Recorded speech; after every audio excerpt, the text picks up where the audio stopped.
So I saw this moronic tweet that says, white men love their women. BMs hate BWs. That's the difference.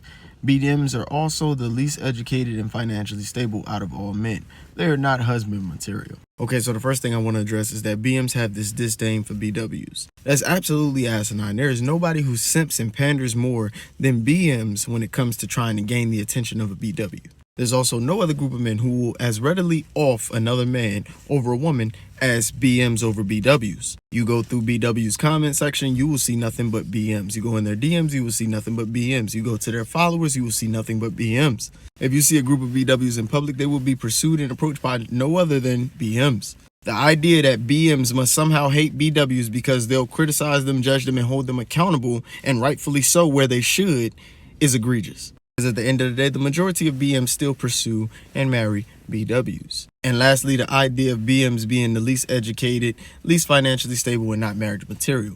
Well, the reality is the majority of BMs who are incompetent and who are not fully functional adults, they were raised by single mothers. BWs who are single mothers are the ones who raise BMs who are the least educated, least financially stable, the most likely to go to prison, the most likely to be unmarried, and the most likely to be woman abusers. BWs are the ones who create and raise the BMs that they go on to talk shit about. So if we're going to complain about BM incompetence, it starts with single mothers.